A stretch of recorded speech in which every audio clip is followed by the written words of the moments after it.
Good evening, CFT Nation. We are back for episode 10 of CFT Live. Wendy, it's our 10th episode, really 11, but we're calling it 10 because we had a pop-up show. So what do you think? You feeling festive? I am. Happy holidays. Happy holidays to you as well. Can't wait for Christmas break. Yeah, me too. It's been a long season here. It really has. What's happening with the season for you? Anything good, exciting? How was Thanksgiving? Moving into Christmas? Thanksgiving was great. I am so far behind with like Christmas shopping. I have a lot of stuff to catch up on in my classroom. So I mean, it's just a hectic time of the year. We have a lot of December birthdays too. How about you? Nothing much. Thanksgiving was a lot, but looking forward to Christmas. It's always what happened to Kevin? I don't know. Where's our producer? I don't know. Kevin. Where'd you go, Kevin? I don't know if we can do a show without Kevin. I don't see him anywhere. That's very strange, and I am stuck because I don't know what to do here. So let's see if I can figure out what to do. Kevin is missing. That's where he normally sits. He's not there. It's very interesting. Trying to switch this around. This is why we need Kevin. Exactly. Oh, shoot. What the heck? What is going on here? I don't like this. Would you switch me seats? No, thanks. I mean, I know some people are crabby around the holidays, but geez. What? I'm not sure what to do. I'm going to scoot over a little bit next to you. Get out of here, Grinch. I don't want to see you. Jesus. Can we get Kevin back, maybe? What do you think? I think we need Kevin back. Let's see if I can switch the camera. There we go. We're back. And Kevin is coming back. He must have chased the Grinch off. All right. That was really cheesy. That was really cheesy. We wanted to use the Grinch outfit, though. Didn't quite work the way we thought it was going to, but okay. All right. So, somebody noticed our shirts. Look, Kristen Olson's already commented on our CFT Live t-shirts. We do have merch if anybody's interested. This is what it looks like. Yeah. If you go to our website, there's some Cahokia Federation of Teachers stuff, CFT Live stuff. So there's hats, there's stickers, there's shirts, there's all kinds of fun stuff. So yeah. All right. So we're we got the Grinch out of here. So what do you say we get involved into the main segment here? So tonight's topic is the Heights Hustle. Who really runs District 187? Yeah. I don't know if anyone could guess what this is really about. You want to tell them what we're going to talk about? Well, it kind of worked out in a way because where we were supposed to be tonight actually was at a Cahokia school board meeting and it got canceled. So then we decided to go ahead and move the show back. And tonight we're going to talk about the Cahokia board. Yeah. Board of Education. We're going to get into a lot of different things. Their political ties, conflicts of interest, personal gain through family and friends program, and then connections to the city and the mayor. Those are things we're going to talk about. But before we get into it, let's introduce the board members and talk about who they are. So the board president is Mark Jackson, or Marius is his actual name, but most people know him as Mark Jackson. Yeah, Richard Duncan Sr. is vice president. Debbie Duncan is the secretary. Jamie Tompkin as treasurer. And then we have Holly Elder as a member. Craig Greer as another member. And Wes Woodford, or Ralph Woodford. Yep. So those are your 7 board members that we're going to be discussing tonight. So what do you say? I was hoping that you could maybe kind of frame this a little bit, with what you do for a living, a lot of other boards. So maybe you could sort of just talk for a few minutes or a little bit about what do other boards kind of look like? Yeah. So I guess first let's talk about what the board should do. They set policy. They set a budget and spend money. They hire and fire staff. That's another thing they do. As far as my experience with board members and other boards, I work with a lot of school boards, and your board, and I've said this a ton of times, operates nothing like other boards that I work with. Absolutely nothing like them. They other boards really talk through a lot of things. They debate. I mean, it sometimes gets messy with how boards debate back and forth and argue. But that's how you know it's really a democracy where your elected leaders are working for you. So that's a big difference. In your district, there's no discussion, there's no debating, there's no arguing about spending money on this or budgeting for that. There's just no discussion. They vote and it's 7. You never hear any discussion. I mean, Yeah. there's little presentations and stuff that happen in open session, but if there's discussion, it's always outside of the public view. Right. That's the biggest thing for me. It doesn't appear to be a democratic process with, if you go to other board meetings with, and don't get me wrong, most board meetings in other districts are very mundane because you're not dealing with controversial topics, right? But when it does come down to budgeting and coming up with a budget, setting priorities, there are some boards that I've been to that really debate and really, have some vigorous conversation around what they want to do and how they want to do it. So, yeah, it's really interesting that it's the complete opposite in your district. And do they get pretty involved, you said, in negotiations too? They do. Every district I'm in has board members involved in, that was interesting. Not a little close up, Kevin, or the Grinch, I guess, must have done something to the camera settings. But yeah, every board member has members on the negotiating team, and they really drive the agenda for the district side. There may be an attorney and there may be the superintendent that meets sometimes without them, but they're giving that person input on what to do, what to say, where they can go budget wise with money. On an offer, that kind of thing. I thought at first it maybe was going to be like that this go around, because if you remember, and for people who weren't there, in some of the first sessions that we had, board members did come. Like the Duncans came to a session or right. two, I think. Mark Jackson was on the phone. Like they turned a phone and had it on the table, and we said okay, because we did want to have input and to have the board involved, but they haven't really been involved lately. Yeah, and I guess from our perspective, I just don't know how the board members let this kind of thing happen.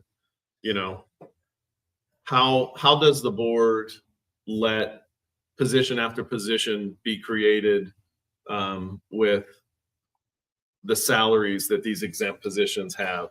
How do they allow that to happen? It happens, and there's all kinds of controversial things that happen, and we don't hear or see anybody that seems to disagree with it. I know that you would think that somebody would be concerned about all the positions that they've created, or all the positions that aren't filled in our classrooms, the substitutes. That somebody would be concerned about the quality of education for our students and learning in classrooms, and right. It's not ever discussed. No. Yeah, I mean, I think there's a lot of questions for them that you could ask and that we need to ask. So, all right. So now that we know they don't operate like a normal board out there, they hide in the shadows. They don't appear to be a true democracy and, being duly elected people of the community. So let's get into the main segment and start talking about what we set out to do here. Okay, I think that's a good idea. Yeah. And we kind of have a disclaimer tonight, don't we? Yeah, we do. We do. In an effort to continue doing what we're doing, tonight we're going to present facts. We're going to let you draw your own conclusions about this board. Most have relatives. And some of the relatives are members of the union. Most okay? have relatives that work in the district, I should say. Yeah. Most have relatives that work in the district. These are people that we all know, which makes it a little awkward, but also some of them have ties to, again, our union, even our union leadership. Right. But in order for us to have credibility with what we're doing, because we always want to keep our credibility here, we have to point out the connections of employees to board members, and we have to do it with our members as well. Otherwise, we lose credibility if we only point out non-members, right? Yeah. They're family members. So we got to throw it all out on the table and let it land where it is. We want to be transparent. We don't want to operate like them. So and the school board is really part of this story. It's a part that we can't just ignore. We would probably have a deal if there was something different about this board. correct. So, okay. So let's just get right into it. We listed the board members. So first one up, we're going to talk about board member Holly Elder. Yep. And a lot of people know Holly Elder because she is the director of the Cahokia Community Basket, which is our food bank. Right. There's really not a bunch else to really talk about Holly. We're not sure if it's a paid position, if it's a volunteer position. We're not sure if she has any relatives in the district. We don't think so, but we're not sure. We're not sure who really owns the Cahokia Community Basket anymore. I believe it once was a nonprofit. I think it still is, but I don't want to, I don't know. So I'm not going to say, but it is located in a school building. It's in our ACDC building. And again, full disclosure, the CFT just gave money to the food pantry because it's worthwhile cause, but yeah. So we do know, though, through some research in an article, that back in 2015, the food bank director was fired, put on paid leave and fired. And here's the article that kind of talks about that. And all the equipment was confiscated by the city, even though it was a 503c. The allegations are that, and you could go back and look at board minutes and watch videos, that the city didn't own the equipment. They didn't have receipts for it. So in this article, it's kind of alarming, titled, Cahokia's mayor ordered police department to steal property of nonprofit community food bank. Yeah, so at some point, our food bank was part of some sort of political issue. I remember when all of this was happening, but I honestly don't know where some of this went after it left the public eye. Yeah, so they confiscate the stuff, the freezers and things, and now we know that the food bank is run out of the ACDC building, right? Mm-hmm. So is it run by the city? I don't know. Is it run as a nonprofit? I don't know. So this is what we've come up with the food bank thing, and that's all we really have for Holly. Yeah. So that's our first board member.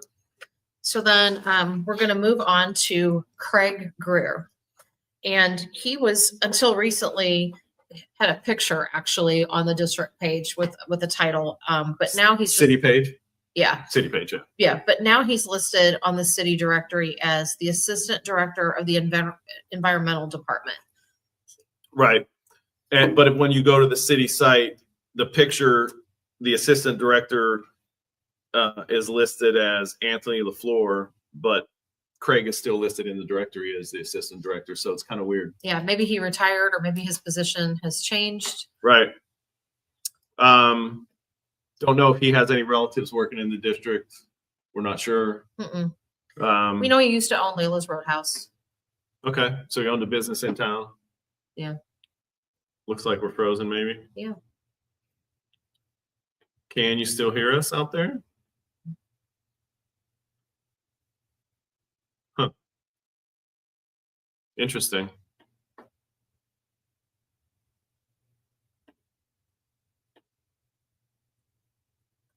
Well. No, they can still hear us. They can still hear us. Okay. We're frozen. Sorry. All right. Picture's frozen, so I guess we will continue to talk through this while Kevin frantically tries to work out our issues.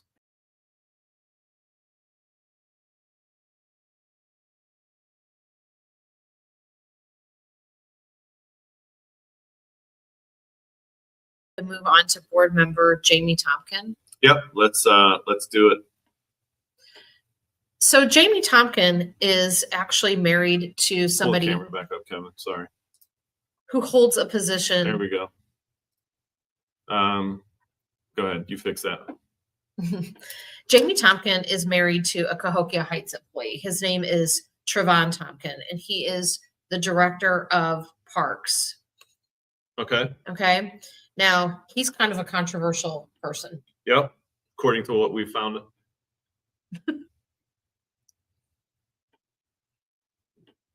What are you doing, Kevin? The green is kind of nice. Green is different.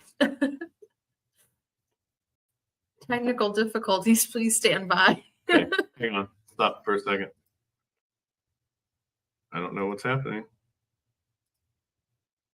All right. Well, we're gonna maybe go with green screen. Yeah. Okay. That works. All right. So back to the show. Yeah. Sorry. So Jamie Tompkin, she's married to Trevon Tompkin, and he is the director of parks in Cahokia Heights. Okay. And in 2009, we found some interesting facts about him. Do you Yep. remember this? Yep, I do. In 2009, in the municipal election, he was running for trustee, and he was charged and later convicted with election fraud and some other charges. Basically, and we could look at the articles here. Kevin has them if they'll pull up. Yeah, so this is an article that, again, it's from several years ago, but he was one of two people that were found guilty of these accusations. He gets probation and time in jail even for a plea agreement. Right. And basically what the article says they did. Actually, he said he gets probation. Yeah. Somebody else got it. Yeah, so the article basically says that they came up with a scheme to fill out mail-in ballots and then submit them like this people voted, and that's what they were convicted for with the Okay. election fraud.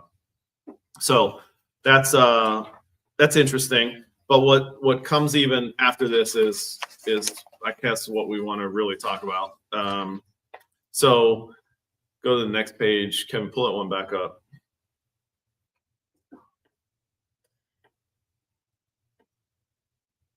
Got to add it again. Okay. In 2017, I got it. In 2017, this is a FOIA request that we did from 8/7 years and years ago, and the district, knowing that he had the convictions, hired him as the night patrol watchman, which then that became a whole thing as well. Right, because you're hiring somebody with a background that's less than desirable to watch things. Right. And that goes to the next page, Kevin. And here's another article that talks about they hired him as a night watchman with actions pending in St. Clair County with 22 felony charges related to election crimes, 10 felony perjury charges, and so on and so forth. So that is very interesting. And in 2017, these board members weren't on the board. Who do we know who was on the board at the time? I know the board president was Senator Chris Bell. Okay, so he was the board president. I can't remember back then even. He wasn't a senator yet, but Yeah, he was yeah. Chris Bell. Yeah, for sure. Okay. So anything else about Jamie Tompkin? I don't think so. The next one would be Ralph Wooford. Most people know him as Wes. Mm-hmm. Both of his kids came through Cahokia schools. His wife was an alderman in Cahokia for a while. Yep. Let's see. He was linked to, or he was listed in an article as the former water commissioner in Cahokia. Yeah, I wasn't aware of that. Okay. Which I think is interesting. We can pull that article up, Kevin. He also owns a lawn care business in town. And the article back then says here, double dipping Cahokia couple accused of hiring their own company for the village. So Wife was a trustee. Wes was, I think, an employee, according to this article. And then he gets awarded, that she would have voted on, a contract to cut lawns in the city. I'm just kind of shaking my head a little bit about this because in doing our research on the board, we found not one, but two Elliot Davis, like you paid for it kind of articles about this. Yeah, this is a you paid for it for sure. The trustee Rhonda Wolford sits on the village board, decides how the village is going to spend its money. Husband Wes is the village water commissioner. They have 4R lawn, and it raked in thousands of dollars in a matter of months cutting grass for the village. Says Kilkea residents are outraged over this, saying it's conflict of interest. Mayor Curtis McCall, and at that time it would have been Junior, right? Mm-hmm. Says there's nothing wrong with this deal. Investigator Elliot Davis caught up with a couple at City Hall to hear their side of the story. It says they weren't in a talking mood. They eventually ran in and shut the door. And then it says that the mayor did not want to speak to him. Yeah, and they accuse village officials then of favoritism and granting contracts, because of that. Right. Yeah. In 2021, in a B&D article, he was listed as making for the Parks Department $58,292. Wes was. Okay, and then on governmentsalaries.com in 2022, it goes up to $69,109. Right. So that's $10,817 increase. Right. Or an 18.5% raise, according to the sources that we just listed. That's a healthy raise. We would be really happy with that. That is a really offer. nice raise for sure. As far as family members, you know more than me, So I do, and I've known Wes for a couple of years, and I've worked with his wife for a long time, and other members of his family. His daughter is, an employee as well, and a union member. So I mean, again, we want to be absolutely transparent about that. He has other relatives employed by the district as well. Yeah. So, all right, that's all we got for Wes. Let's talk about the Duncans. They're a package deal, it seems to be. So we're going to be talking about Vice President Rich Duncan and Secretary of the Boards, Debbie Duncan. So again, you have board members with these two that also have ties to the village, right, or the city now. Mm-hmm. And it goes way back a ways. But currently, Rich Duncan is the city clerk of Cahokia Heights. Okay. And his wife, Debbie, is the deputy clerk of Cahokia Heights. So they're both on the school board, and they both. Which is interesting. Yeah. Yeah, that doesn't happen very often. No. Okay. Both work for the city. One's a clerk, one's a deputy clerk. Okay, tell me some more. Okay, so in 2015, Rich hires his wife for that job and changes his salary to pay her $32,000. Yeah, according to the article, he took a $15,000 pay cut. We couldn't find what he was actually making, but he took a $15,000 pay cut so that she could make $32,000. I'm not sure how that maths out. Yeah. You give up 15 and she makes 32, but okay. And in the article that we looked at said some people were pretty angry about this when it happened. A lot of people were questioning it. Right. So let's look at the article, Kevin. Okay, that one there. You want to talk through this one, Wendy? So the officials are running for cover. This is another you paid for it. And it says it goes to find out why the Cahokia Village Board hired the elected clerk's wife to be his assistant. And so they talk about the money thing that we just referenced. But he wouldn't say anything about the deal when he was confronted, and neither would his wife, Debbie. The Cahokia mayor, Curtis McCall, also got tight-lipped. That's a pattern with him, right? Yeah. I mean, he doesn't say much. Now, here's the questions about the village changing the clerk's pay. Under state law, elected officials' salary can't be changed during the term of office. Yeah, I read that. I didn't know that. I didn't either. So people wanted answers about this. So this article came out in 2015. I like that it says, too, Mayor McCall promised to talk to Elliot Davis after a board meeting, but when the meeting ended, the mayor just kept on walking. Kind of interesting. Yeah.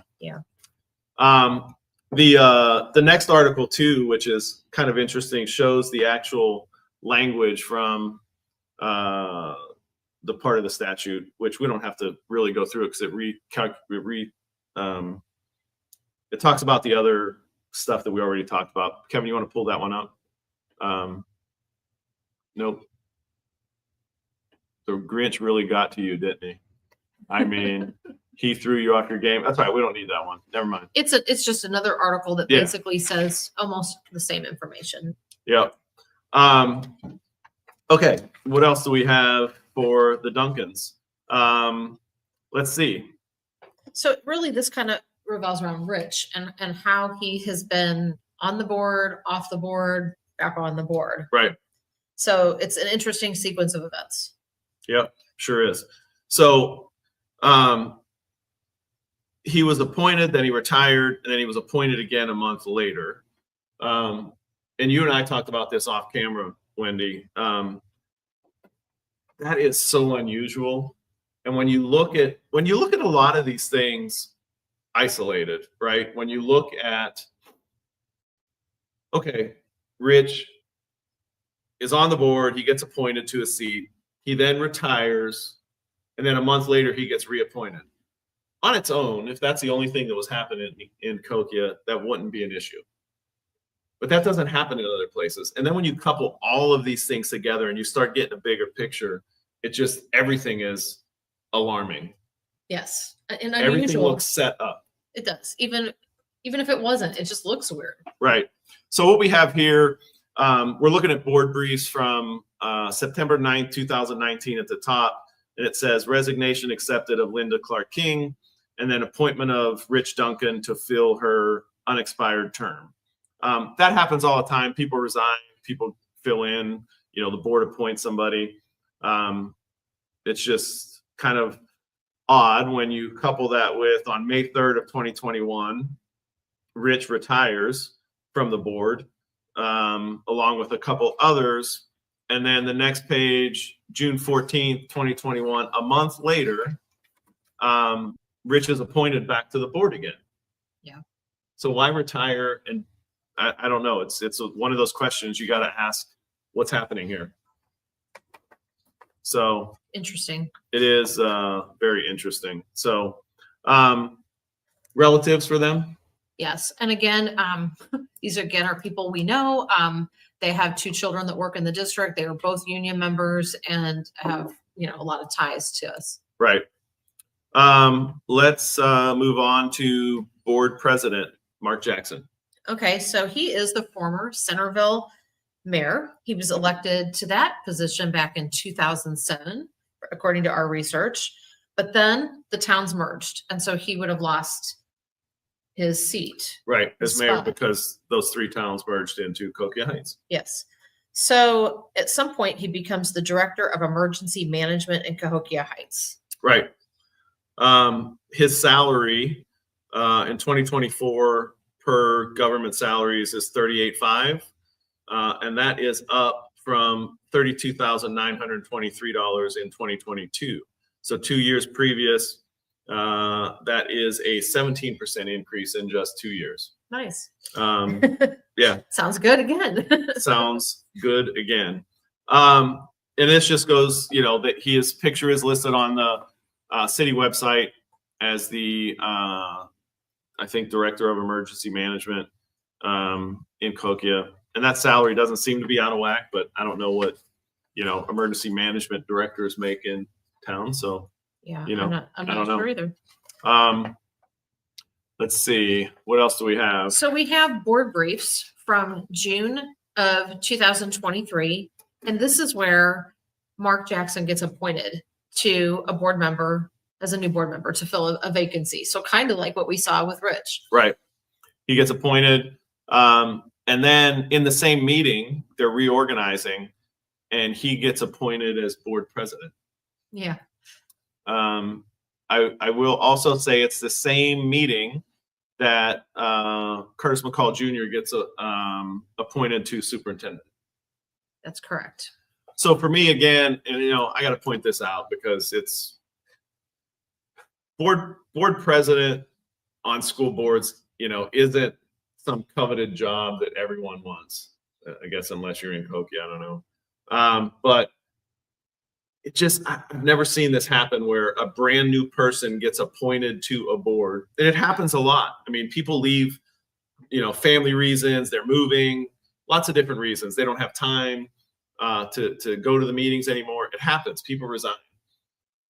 The board then is charged with filling the seat. So the board then meets with people, they take applications, they interview people, and they see who's going to be a good fit to sit with the other 6 of us, right? Mm-hmm.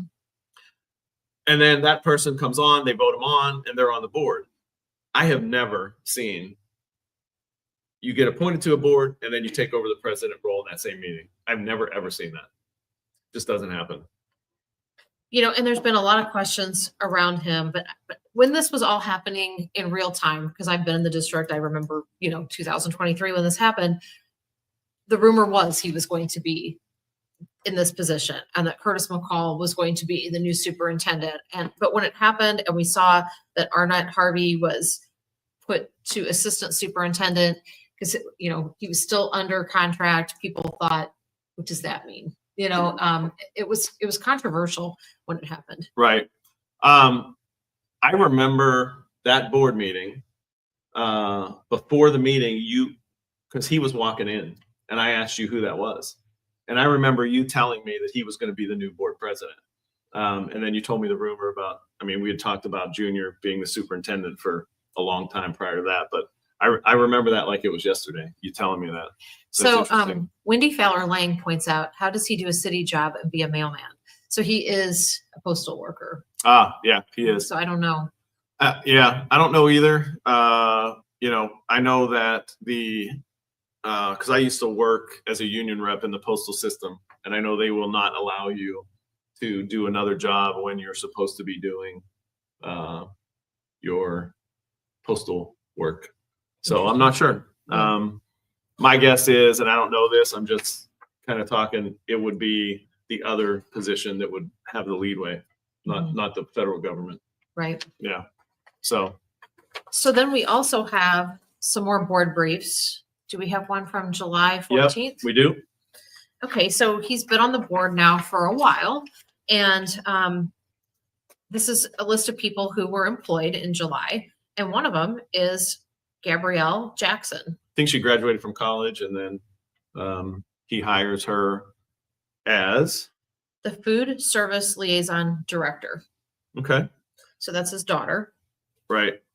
Who else do we know that, let me get there, that Mr. Jackson has family members on the board or employed in the district? So his ex-wife, Faith Jackson, is the director of student activities. Okay. Now she's had that job for a while. She has. Yeah. That was prior to him even being on the board. Absolutely. Yep. Additionally, we did some research, and there's aunts, there's uncles, there's cousins that work in the district. Mm-hmm. There may be more. Maybe more, and that doesn't even include the friends that maybe he helped get a job. We don't know if they're out there or not, but it's interesting. Very interesting. The amount of people that he has working in the district that are connected to him. So, so that is the first part of the segment of board members. We do have another part, but you know how we do this here. We'd like to split the segment up. So it is time for We're calling you out. Calling you out. Here we go.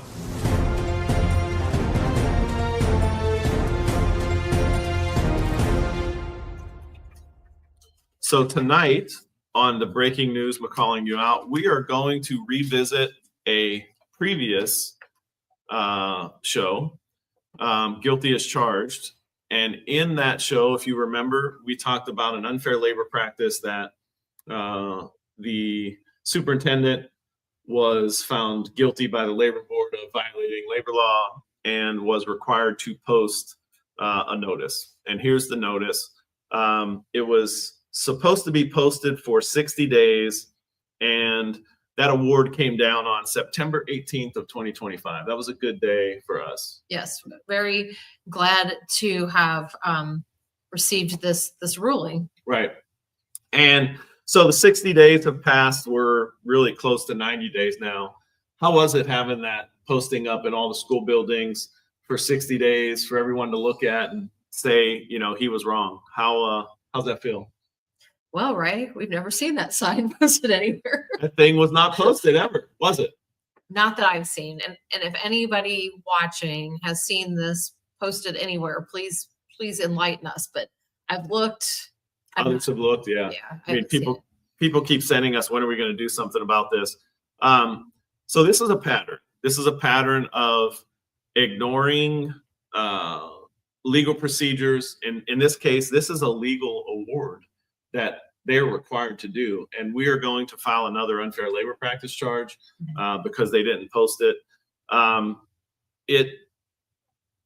It's kind of shocking to me that, again, I have never, and I've dealt with a lot of districts and a lot of postings for different things, and they are right on top of it.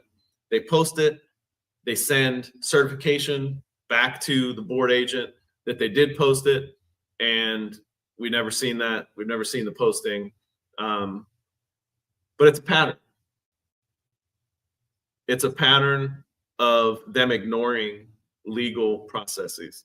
Like, for instance, the other one we're talking about tonight, and I'm calling you out.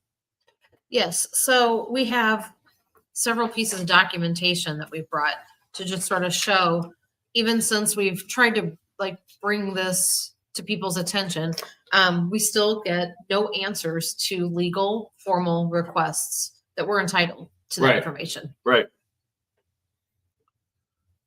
So you want to talk through yours? I'll talk through mine. So back on November 25th, I asked Mr. McCall a couple questions about our payday scheduling.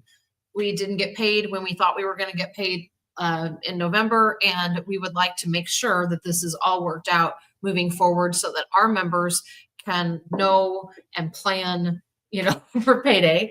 And sent him a letter trying to clarify. Did not get a response. Right.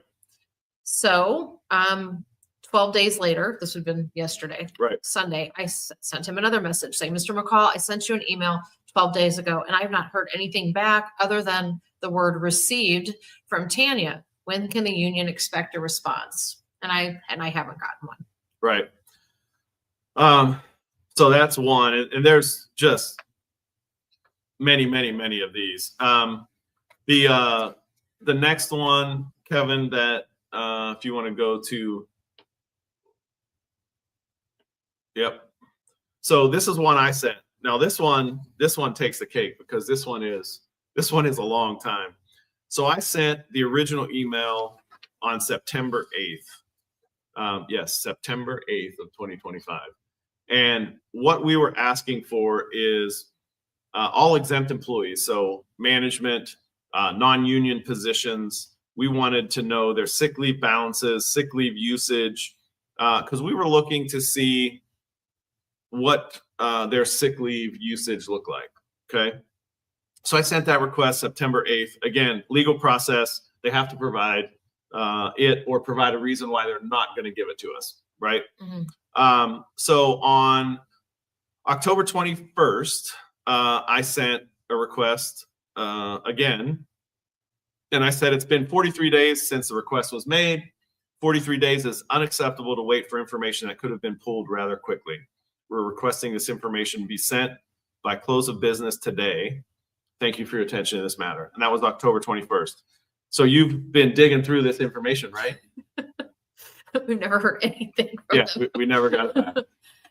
Now, I did hear from the attorney, and they are really busy and working through things and trying to get us the information, and they might not give it to us because they've got to do this and that with it. So, but didn't they try to blame it on they use some system? It's a new system. We're not sure, yada, yada, yada.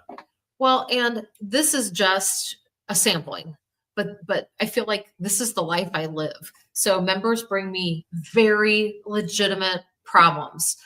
Maybe their pay's been shorted. Maybe they have a question about their retirement. Maybe they have a question, about something that's happened at school. Important things, FMLA. Right. And it can be that I'm trying to process a grievance and there's just no there's no communication. Yeah, I don't know how you operate because it's got to be. Well, I know how you operate because we talk about it all the time. It's so Right. frustrating. It is. So that is your McCalling you out for episode 10. Yep. So back to the main segment now. Back to the main segment. Before we get back to the main segment, I need to shout out your husband who let me wear his t-shirt because mine hasn't come in yet. I Yeah. ordered it.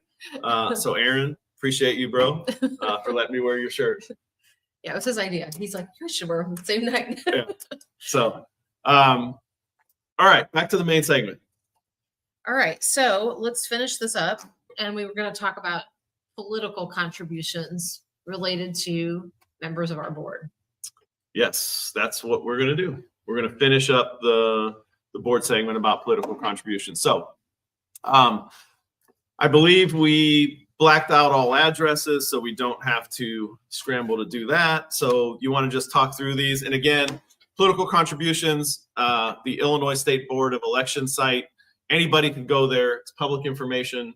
You can type in names, candidate names, PACs, whatever, and it will give you all the information that your heart desires to find out about who's giving money to whoever. Right. So we started with Craig Greer, and looking at the board members, and he, back in 2023, January 2023, he donated $500 to Citizens for Curtis L. McCall.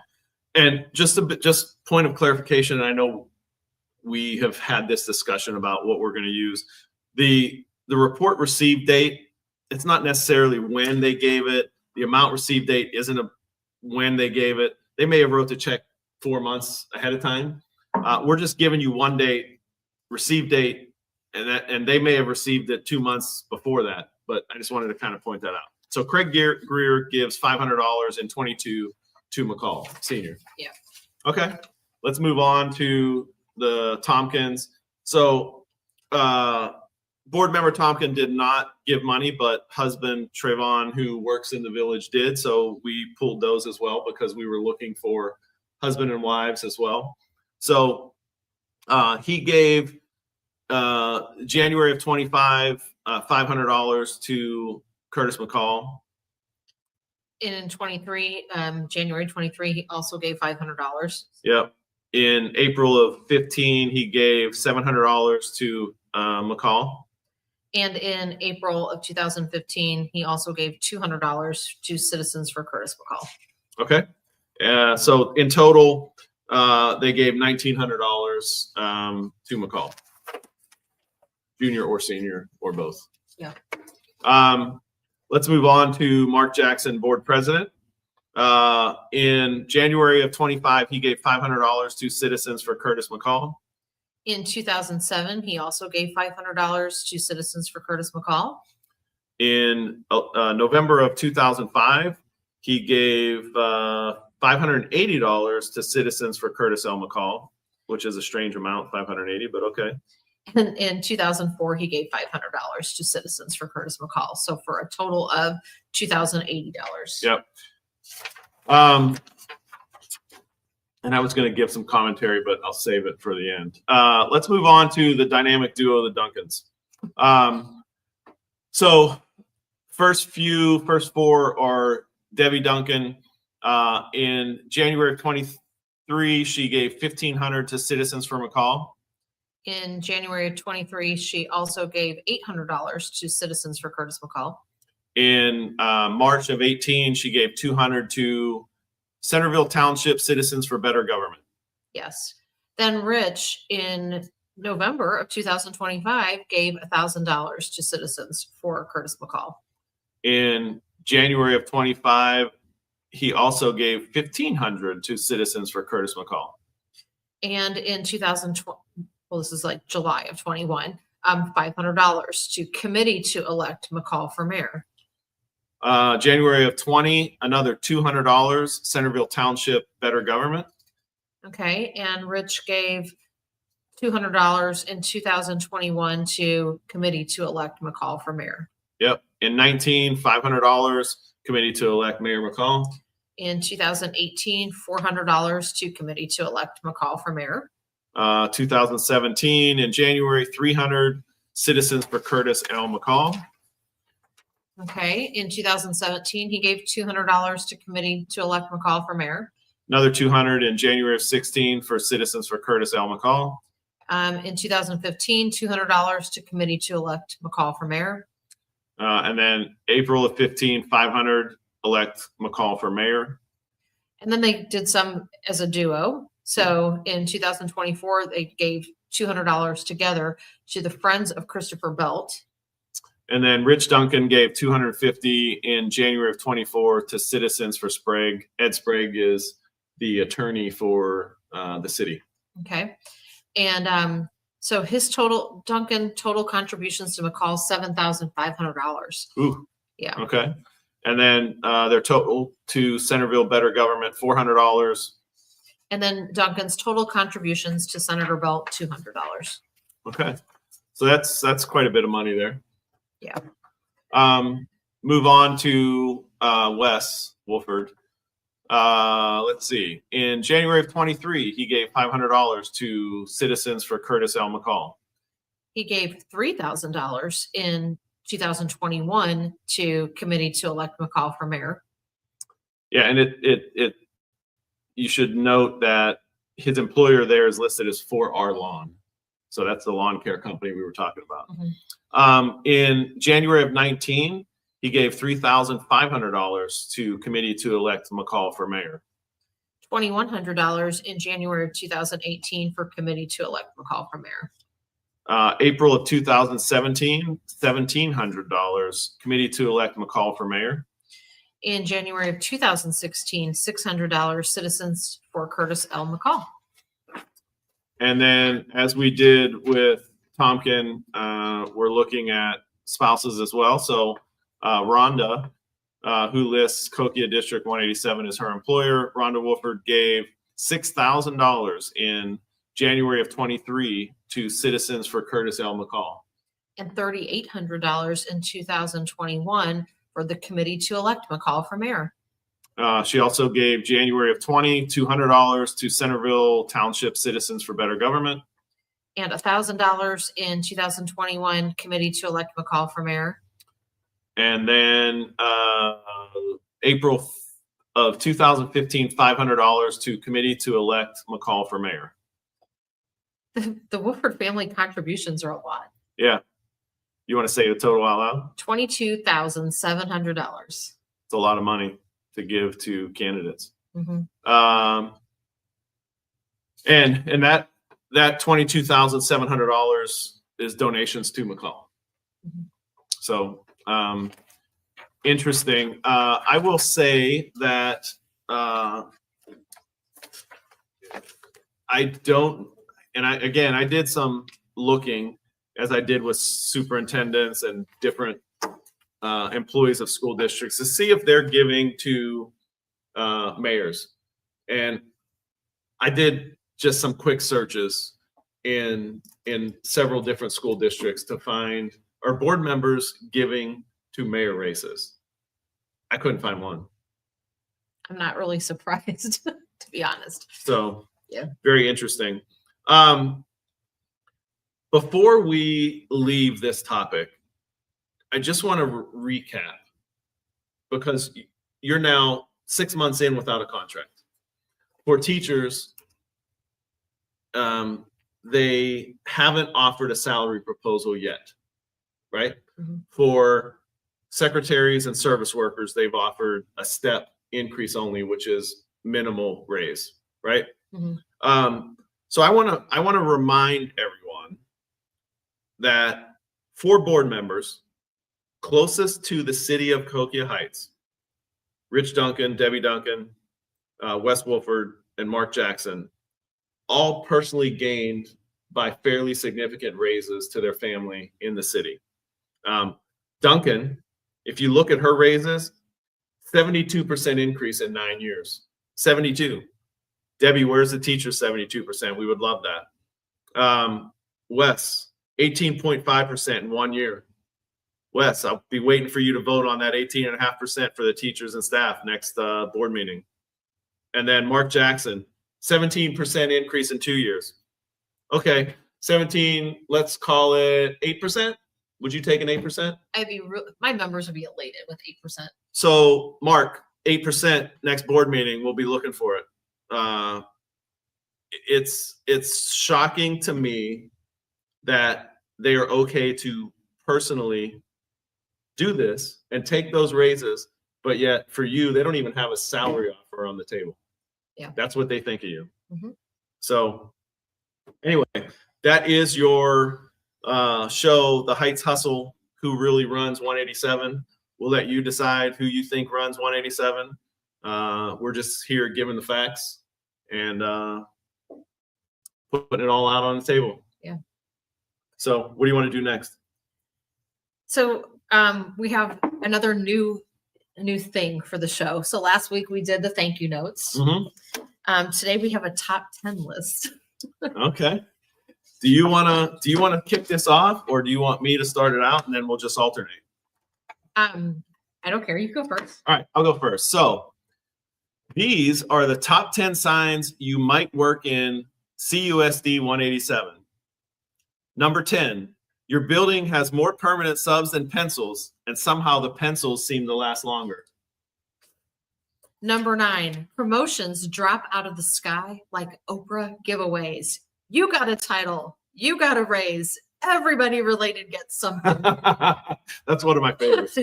Number 8, you learn about district decisions the same time as everyone else when Facebook screenshots start flying. Number 7, HR has 2 speeds, received and we promoted someone yesterday. Yeah, that's true. Number 6, every job description starts with preferred qualifications and ends with, just kidding. Number 5, you've taught so many classes outside your certification, you're basically a walking Google Classroom update. That's a good one. Number 4, central office titles are longer than the school supply list. Those school supply lists are long. They are long. Number 3, a new position pops up and your first thought is, which family member is this one for? I've thought that for sure. Number 2, you've become bilingual, fluent in English and the district spin. And the number 1 sign you work in CUSD 187. You watch CFT live, not for the entertainment, but for facts, receipts, and transparency.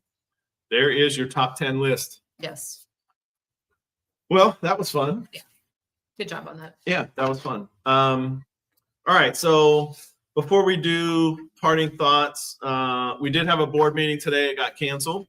They haven't rescheduled it, so we're not sure when it's going to be. As soon as we know, you will know, and we will get that out. We definitely will be doing an action at the board meeting, and we want as many of you to show up.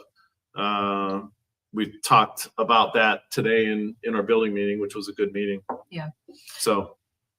And the 2 of us and Kevin and other CFT officers, we're going to be visiting work sites throughout our district. So I'm really looking forward to this today. We met with Huffman union members and it was a really positive meeting, I felt like. But we're going to come around and we have dates set up to meet with everybody in the district so that we can kind of hear what, your perspective on things and talk through where we're at in this process. Yeah. Meeting was really good today, by the way. So look forward to doing more of those. I'm not going to make every one just because of my commitments with other districts, but do you want to break the bad news? Yeah. So this is actually our last show until January. Right. Yeah. Taking a little break just because of the holidays and other things that come up. Scheduling has been really, really crazy, but we're going to start January off with a bang with our next show. We are going to do another live studio audience. We are going to do invites like we did before. What else do we have planned? We have fabulous prizes that we plan to give away. Fabulous prizes. So it might include some CFT Live merch potentially. Potentially. Show's going to be interactive too. We got maybe a game or 2 we're going to play. So we're going to take a little time, a couple weeks. I know people aren't going to be happy with that, but that's what we're going to do. So look forward to the show in January, and it's going to be fun. And we want people to continue liking and sharing our podcast and all of our social media. So that helps a lot. Everybody that does that, thank you so much. We appreciate it. And this helps our students, not just the union, but our students. Yeah, for sure. All right. So last thing on the list, I guess, is parting thoughts for us. So why don't you go first like we normally do it and go from there.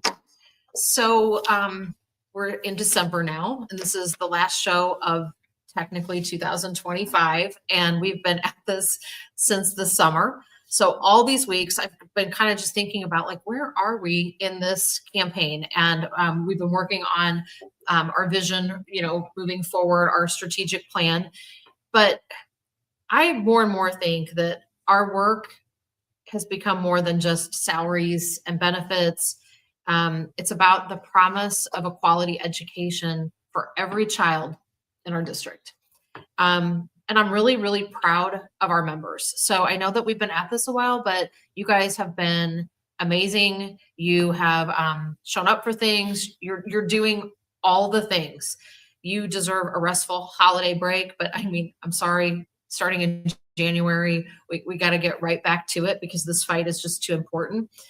Doing what is right is not always what's easy, but you show up every single day for our students. You put your heart into it. Again, meeting with Huffman, I felt their commitment, and you will get that throughout the district. I know. Can't wait to meet with the other schools.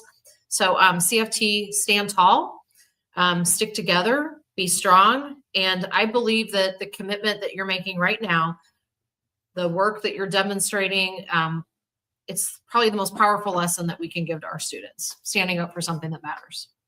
Absolutely. It's funny because we normally don't talk about our parting thoughts. And the last few weeks, I haven't really prepared anything, and I've kind of just done it off the cuff. I did prepare something tonight, and we both went inspirational, which is interesting because I guess we've kind of really are in a thinking alike stage because we talk 30 hours a week.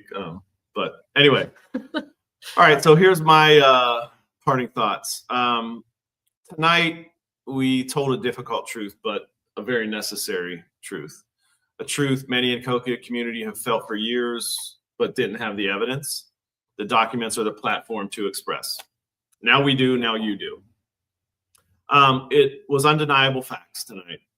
Facts pulled from public records, from salaries, appointments, votes, articles, govsalaries.com, and the board's own actions out in plain sight. And here's the beautiful part. Even when leadership fails, even when politics infects a school system, even when the power becomes self-serving, educators and community members always rise, because this district wasn't built by political appointments. It wasn't built by backroom deals. It wasn't built by titles or salaries or influence. It was built by the teachers who show up like Wendy and Kevin, no matter what, and like the rest of you. Staff who holds down schools and hold them together every day. Families who believe their kids deserve better. And a community that refuses to be silent. This district survives and will rebuild because of you, because of us. Not because of who sits on the board, not because of who holds a city title, and not because who gets promoted. Tonight we pulled back the curtain, but not to create fear. Definitely not to create fear, to create clarity, because clarity leads to action, which is what we talked about some today at the building meeting. And action leads to change. So here's our message as we close out episode 10 for 2025. You're not powerless. You're not alone. You deserve leaders who put kids first. And together, we can and will demand a district where integrity, equity, and excellence are the standard, not the exception. Cahokia's story isn't finished. It's being rewritten right now by all of you who refuse to accept the bare minimum for Cahokia students. Thank you for showing up. Thank you for caring. Thank you for believing this district can be better, because it can and it will. So good night, CFT Live for 2025. And remember, the future belongs to those who are brave enough to fight for it. Board of Education, we're coming. Buckle up.